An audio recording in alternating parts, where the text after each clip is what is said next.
We got a whole bunch of questions that people sent in advance. But actually, I want to ask you one question when just ahead of everybody. There's so many, at least we encountered, and you mentioned it, so many times we failed with hiring the right sales manager in the States. What lessons, how do you find the right one? What lessons you've learned? Because this is a place where we failed so many times. Yeah, it's hard, right? These are people that they're good, but they're good at what they do, right? Part of it is selling and selling themselves. So the best advice, my best advice, if you're not super experienced, hire someone that knows how to interview, right? Hire your VP of sales. That's their job. They're not the number one salesperson.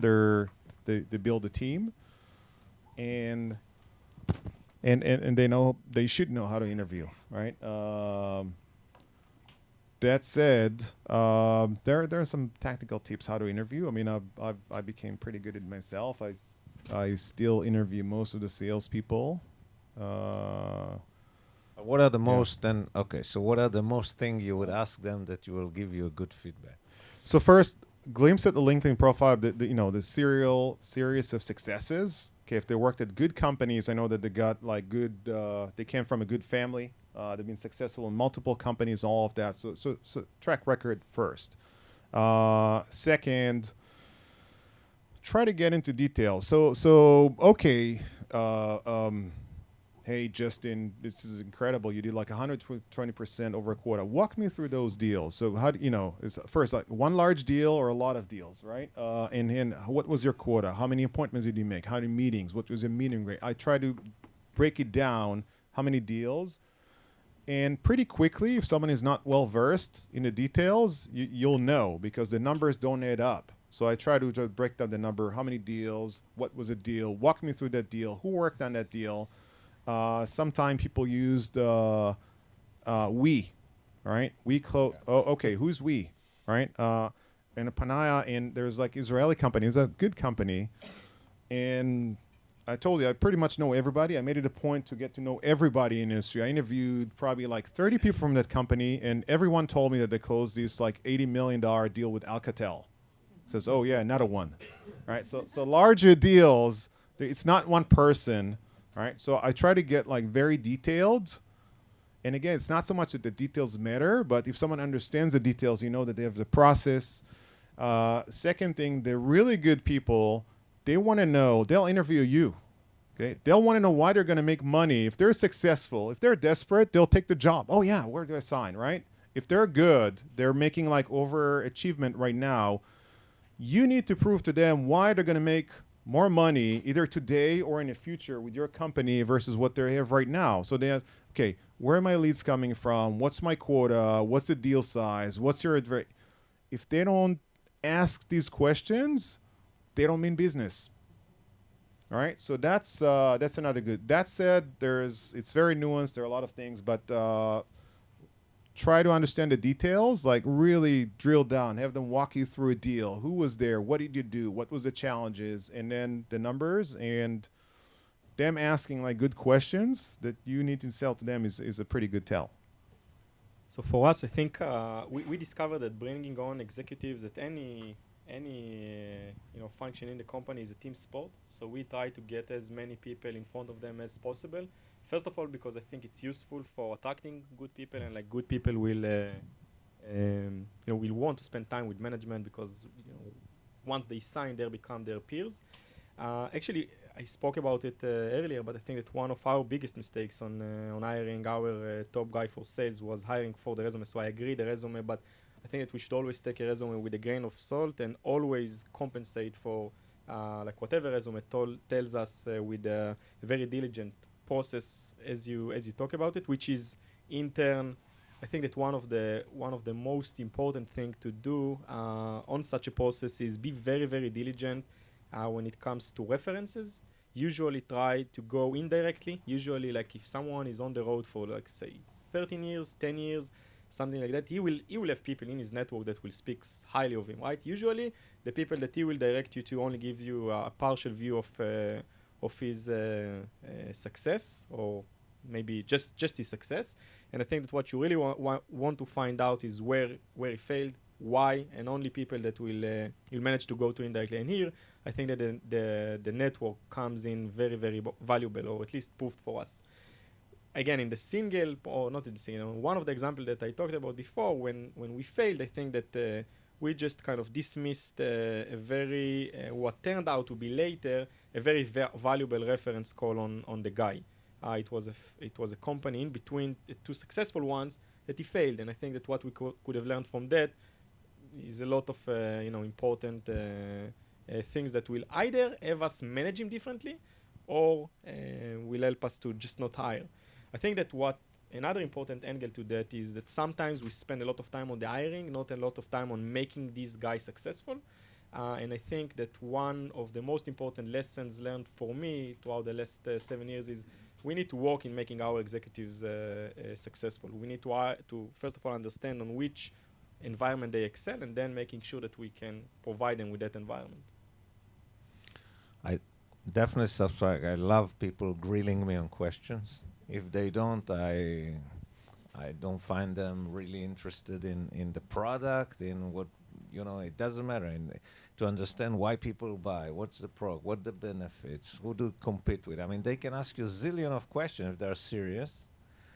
And then I'll add one more thing. I always in my career talk to customers. On references, just bring me, I don't know, even if it's, just bring me a few customers you had relationship with, and that's the most important reference, because then you'll really understand if we created a relationship with the customers, they trust, is there confidence, and if you ask him the magic question, would you buy from him again if he would offer you a product, that's worth probably $1 million deal. Anyhow, let's continue. We'll open it to questions, please. Hi, question to Omri. So first of all, thank you both for a very interesting presentation, very insightful. I wanted to know how long it took you to ramp up, these very insightful dashboards. I mean, that's a company at this stage, but when you were starting off, when you were in the first few $1 million of sales, what was the approach then, and how were you handling it at the early days? Because that's very insightful when you're $100 million in run rate, but how did the beginning look like? First of all, welcome, I think that at the beginning, I totally agree, first of all, it's a very delicate balance between over-engineering and just get shit done and understand what's working and what's not working. I think that a lot of it can be just, simple Salesforce dashboarding if you're using, most of us are using Salesforce CRM. I think that you need to get a good guy in front of the data early on. The earlier you do it, the better the outcome is, and you better know what's working, what's not working. So someone to just feed you in with all the, and once it gets bigger, then you starting to build all of that. We started to take the approach early on. We had a sales analyst, I think once we crossed the maybe $4 million mark. Once we understood, okay, this is the end of the product market fit, although it's always continue, right? And then we started to, once we had the first class, we started to take a look at the data. First by just a single person, then take it to the Tableau and all the data warehouse. And when did you bring the ops manager? So sales operations managers joined just as we opened the New York operation. So as early as that. It wasn't, spot on someone at the beginning, but it's someone who was useful and get us all the data that we needed in front of us. Today I can tell you that there is a lot of software that just puts you against all the best practices and show you cross-reference your metrics with the industry benchmarks. I forgot the name. There is a good company in Boston that is doing that.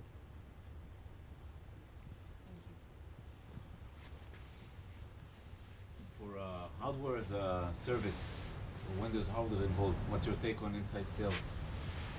There should be some kind of a hardware at the customer.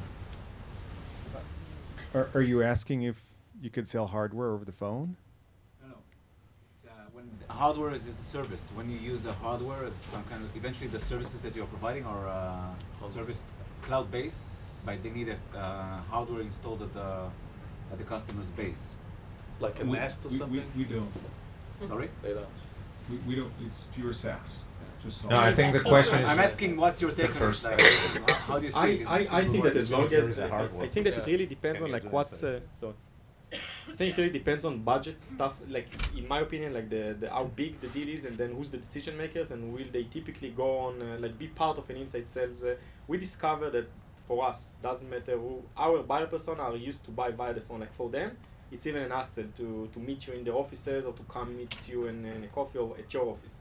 So I really think it depends, but never done it firsthand. So again, with a lot Depends of also what piece of hardware. If it's like in healthcare, I don't know what you're relating, but if it's like a small thing you can send over for a trial or something, it's different than a big Yeah. box. The key is make it easy. Yeah. Make it really easy, right? Because what's the difference between like in person over the phone, right? It's the number of senses that are being involved, right? Phone is like voice, video call is face expressions and voice, and in person there's also touch, smell, hopefully a good one. So the number of senses, you're exerting more influence and that. So that if you need to apply all of these, it means it's complicated. Some is inherently, and some you can simplify, right? So the sharper the knife, the less pressure you need to apply. Okay, so if you can package it like this is so easy that there's nothing to think, it's just 2 minutes, just click here and it works, then it can be solved. But there are like a lot of examples. Like there are, I don't know, telecom. We bought our entire telecom infrastructure, conference, everything online, like over the phone. Yeah. So I think it happens. There are some good examples to show. Yes, please. Now there's like the whole GDPR, and I know you said that you're based in North America, but it's probably something that will eventually trickle. It's just a question of time. So how does that sync with like the cold calls, the email blast? How are you planning to circumvent the whole? We comply. So definitely first we see it as globally. There's no differentiation. It's still not clear if there's a European citizen in Nordic. So we assume it's global. We invest quite a bit first because we realize that privacy and security is key. If we don't do it right, it could kill the company. So it was clear from day one. And second, we embrace all of this. Okay, actually. As a company, it's also create moats against the competition because we invest so much in SOC 2 Type 2 and EU Privacy Shield and all of that. So the more of that we can support, it's easier for us to support the larger enterprise customers, and it's not as easy for two guys and a dog in a garage to create a competing product. Okay, so we actually embrace all these standards and we invest quite a bit. We're doing this ISO 27 something right now, which adds more complexity. So We hate it, but we comply as well. I can't say that we embrace it, but it's a pain. But we discover that again, it can move a lot of friction with deals that we find strategic. So we comply as well. I have like a million questions. First of all, a tip. I think that hiring the right VP of sales will be easier with an HR expert. Just a thing. Food for thoughts. So, two questions, if I may. One, if you can elaborate a little bit about the sales training. You have mentioned the training function. So when, what does it do, and so on. And another one, assuming we are using the SDRs, ISRs to sell, not to sell, to set up meetings, would you recommend them to take also the next stage after the valid meeting, kind of a follow-up, moving to the second phase or something like that? Or just stop their work at the valid meeting stage? I'll start with the, maybe you'll talk about the training, but where do you delineate SDR versus sales more? Most companies, they stop at the appointment, but I've seen examples where, they take it an extra step to call. It's called the discovery. Discovery is like, even some of our people, if they have a good conversation, they'll try to tee it up for the salesperson. They'll discover the pain points, discover the feed. So they might even schedule a follow-up meeting, maybe even do like a brief demo, though that's rare.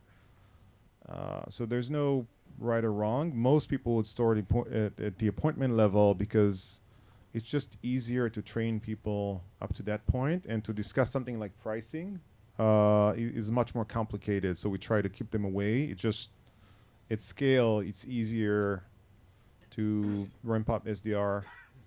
Again, remember, it's very hard to get an apartment without roommates in San Francisco on a 70K or 80K level, right? So you end up hiring people sometimes out of college. They haven't sold a thing. Maybe they sold like concert tickets or wine, right? So to train them how to justify, oh, holy cow, you guys like $1,000. Like, why is it so expensive? It's much more complicated. So that's why you isolate that function. It's easier to ramp up SDRs on the simpler conversation. They're selling the appointments in most cases.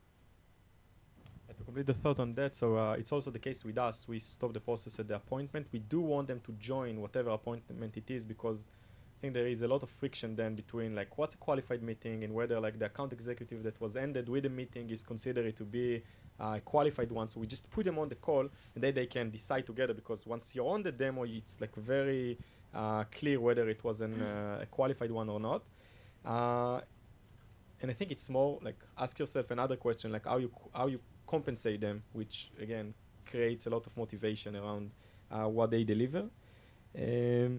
About training, so I think that the obvious one is creating a good structured training that talks about onboarding. So you want to minimize the time it takes the guys to hit the phone, and it differs obviously between account executives, people who are actually managing to all the more sophisticated parts, speaking to Amit's point on pricing of the conversation, versus just to get someone in front of your seller. So different training for different function, obviously. And you want to differentiate between, and to not overlook again, an onboarding training, as we call it, which is more product focused, just the basics focused, and ongoing training. Ongoing training is the one that we found probably the more impactful even, that will later on will reduce the number one in my mind lever that you have to pull to minimize deal cycles and overall efficiency, and it's the ramp-up plan, the account executive. So as long, like, the more you invest in them in training, the better, in the ongoing piece, the better it is. And you need someone, like everything in life, right, or in business, you need someone to own it. If you don't have a clear ownership, then someone that centralizes it at the very least in the company, then you won't get it right. Question for Amit. So I got your point about the talent pool in Israel for SDRs. Why are you going to San Francisco and not other cheaper places in the US? What? Why on earth? It's I'm still asking myself. There are cheaper places in the U.S. than San Francisco for sure. Yeah, Utah or Charlotte or all of that. They didn't hear the question. If you can repeat. Yeah, the question: why did we choose San Francisco, and not somewhere cheaper? Again, it's optimized for success. Okay, so my playbook, and it's debatable, right? At first, get something that works. Okay, minimize the risk, because the talent pool over there is much better. A lot of the partners, a lot of our customers actually happen to be there. And then optimize to get something cheaper and better. Okay, I'm not optimizing to keep the cost down. Again, not that we're like insane or splurging, but get something that works first. We're probably going to open up a second location sometime later this year, but play to win, not to lose. Okay, it's a big difference. Yeah. Long's product is relatively easy to understand. Are you or were you looking for zero-touch sales at all? No, I would love to, but it's not all. It doesn't sell itself. Okay, it's as close as I've seen, but Gong specifically, it doesn't sell itself. There are still, we get common questions that will my salespeople see as a big brother? No, they're gonna love it. Is it legal to record calls? How secure is my data? Right? There are still questions that people need to understand. Plus, it does something pretty incredible that people don't believe.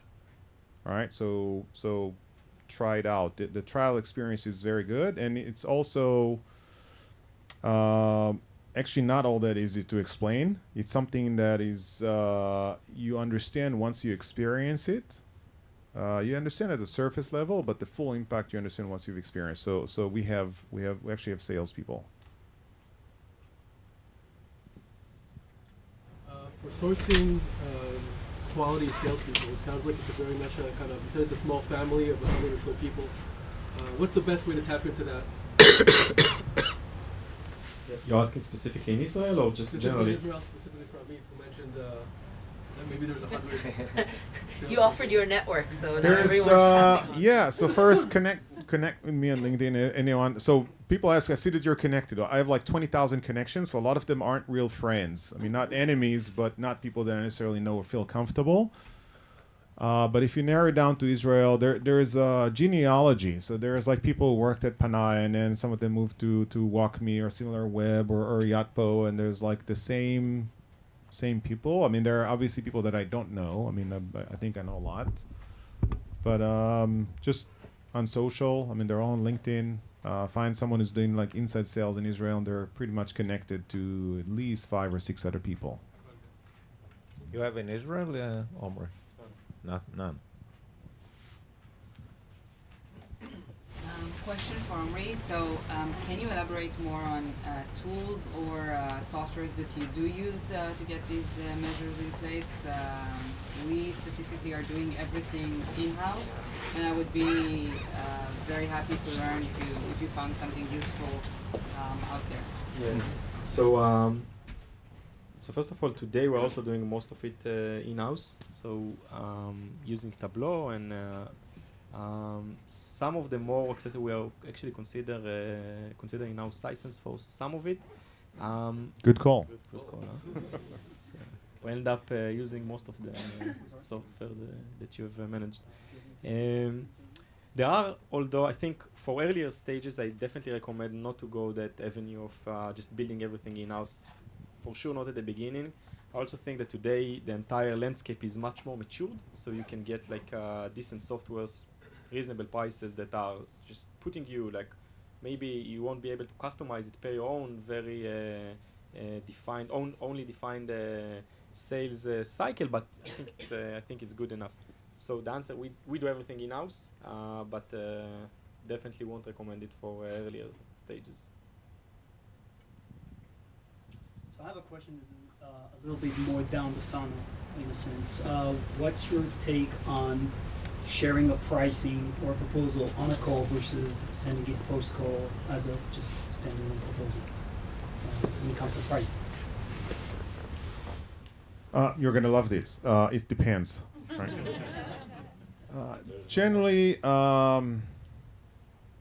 actually, we have data on this.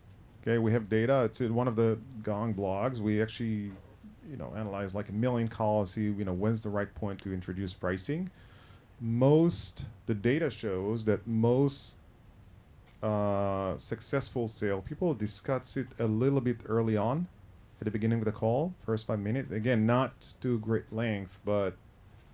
Is that like pricing, or they are just sensing for the budget? Well, that's the same thing. So that's the purpose. The person, listen, Gong is like $20,000. Are we talking silly money, or is that, provided that you're excited, is it a possibility, right? Just to understand that you're talking.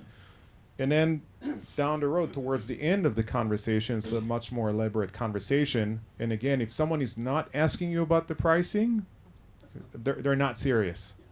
Okay, it's like the salesperson. So they want to know. If they're not, there are some good questions, right? If there's no discussion of pricing, you're just kicking tires. So a little bit early on, and more down the road.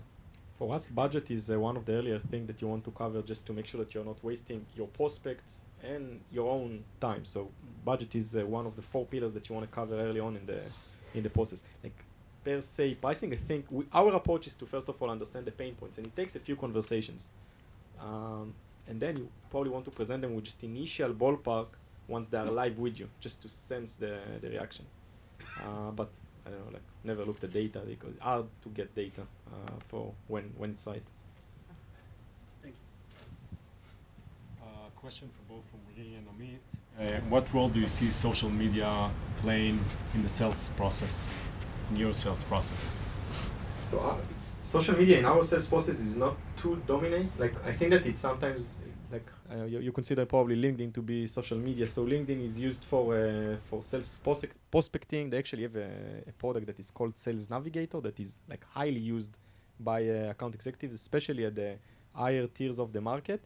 The rest of them are not being so meaningful for us. We are like, it's important for us to listen on social just to understand like whether we are getting feedbacks on our but sales cycle as well as other things in the company. But just on, I think, on the prospect, it also helps you, even post-sale, understand like who you are talking to in the organization, specifically LinkedIn. And it help you map out the organization, making sure that your penetration strategy is well thought. For us, it's huge, especially LinkedIn more than anything else. But again, it depends who your buyer is. Some people are more social than others, right? So our buyer personas are pretty social. They're pretty network. We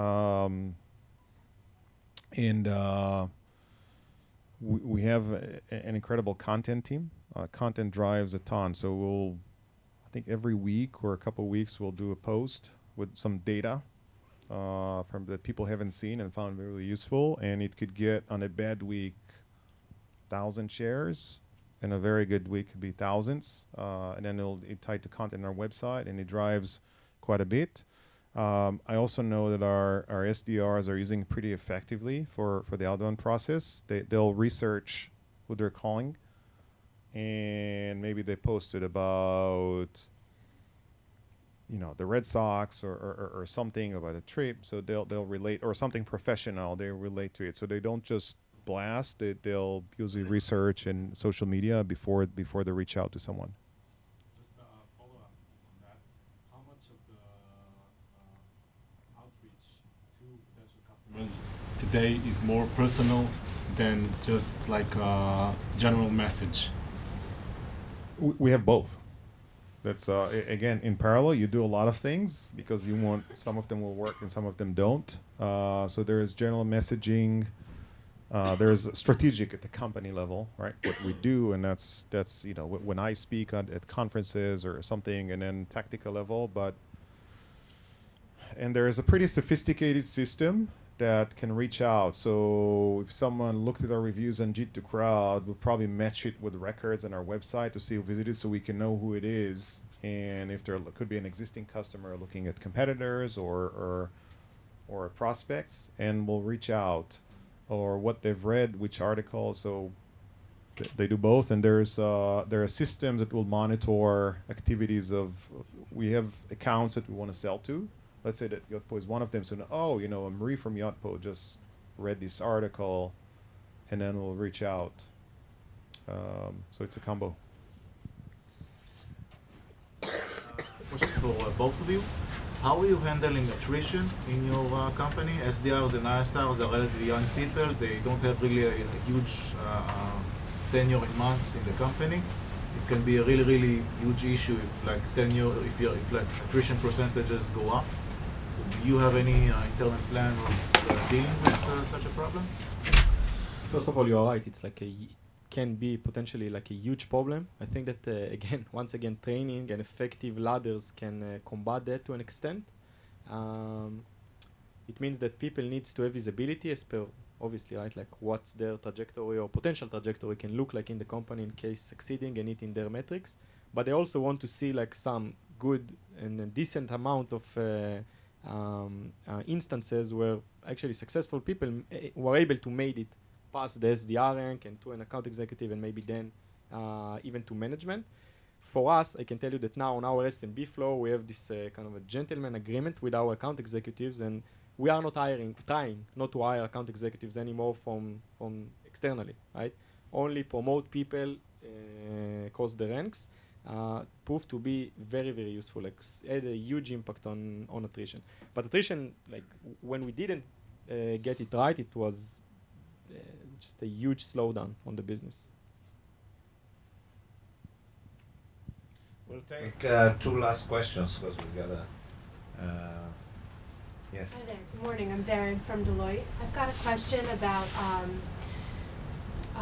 when you go from closing deals to actually managing your sales process. Amit, you mentioned earlier that if you don't create a process and a methodology, that it can really affect your sales. But when do you see that switch from sort of the grind of closing deals to creating a process? And when do you do that for early stage companies? My point is like you write down the sales process before you even like made the first call. Okay, so you hypothesize what it is. Okay, I'm gonna have 5 stages. They're X and Y and Z. This one's gonna take a week and that's your hypothesis, and you start with that. I wouldn't wait. More of a general question. What do you think is the minimum size deal, average deal, to create the whole inside sale process? 20,000. I mean, there are companies. I mean, we have some smaller deals, but again, it's a different consideration to create, some market traction, and some companies have growth. I would differentiate companies that you could land an initial deal even for 5,000, but could grow to 50,000. Okay, versus companies that have no potential. That's the first and last sale. So, for us, land and expand is pretty strong. But economics, if I factor it like, average salaries, SDRs, people love a number. So that's how you can build a company with a viable financial model. You might be able to sell smaller deals if you have like cheaper people, simpler process, and all of that. But I think that also another factor that you want to count in is demand gen, right? Like typically the customer acquisition cost will be the most significant part that is overloaded on just the healthiness of the business. And if you get that right, and most of it comes in inbound or in a very scalable, repeatable acquisition method, like a few Israeli companies has managed to nail, then I don't think that there is a limit. Overloading just the account, like the closing function is usually cheap. What tends to be expensive is how you serve them later on, and then how much it takes to bring those people in the door to listen to your account executive. Yeah, I need to look CAC, LTV, quick ratios, the whole That's sort the of formulas that you ratios balance. of that you want to balance. But we see 10,000 and up as well. That's some doing it, but yeah, not below. That's for sure. Depends on your win rate, how many opportunities. So the average cost of a B2B opportunity, if you take the marketing cost anywhere from $700 to $1,500 to get to start an opportunity, sometimes even higher if you hire accounts, and then you look at the win rate, whether it's 1 to 5 or 1 to 4. You take your quotas, let's say they're $800,000 a year. You divide by number of deals, and you come up with a structure, right? It's one AE, that's 200,000. It's one SDR, 100,000, 300,000, plus $50,000 in marketing. We have, and then that's your margin. Overload management cost. Yeah, it's expensive. Yeah. Okay, we've covered most. You want the last one? Okay, last. Tactically speaking, what does the sales forecasting process look like in each of your respective companies? And what kind of best practices did you put in place to improve your predictability? That's a big discussion. I think in a nutshell, getting the sales process right, so the stages are defined. Okay, that's not just demo or all this. I mean, it's a whole subject. We could probably spend a day on this and still not get it right. But the stages are key because that shows you which deals are tracking, make sure people put the data in. Then there are tools and methods to do it. But I'm a big fan of at scale, make sure that you understand forget like the stories or the anecdotes, get like the stages right and the probabilities, and to make sure people put, if you see an opportunity there at 10K, but it's a 30K deal, right? Make sure people put the data, then you can start rationalizing, get consistency, and that's really just the tip of the iceberg. So I get that the bottom of the funnel predictability is pretty much the way to approach it. For me, sales predictability equals demand gen, actually, predictability. For us was the hardest piece, and still is the hardest piece to get in place. Like how can you effectively, for sure, and the less predictable channels like inbound that we talked a lot about today. On outbound, if successful and if you're selling potentially or ideally to an infinite market, then it's, once you have a structure in place, then I agree that it's it's easier to monitor. Where we are bumping our ads against the wall is again with inbound and our repeatability is our scale, and then how to make sure that it's predictable. But for us, that was the hardest thing. Great, Omri, Amit, thank you. Very insightful. We welcome you to pick up on your way out. Sharon, where will that be? Just here. Our Pitango toolkit for inside sales. Many of the basic benchmarks there we collected. Is still a lot of discussion about it, but that we'll save for another session. So please, thank you. Thank you.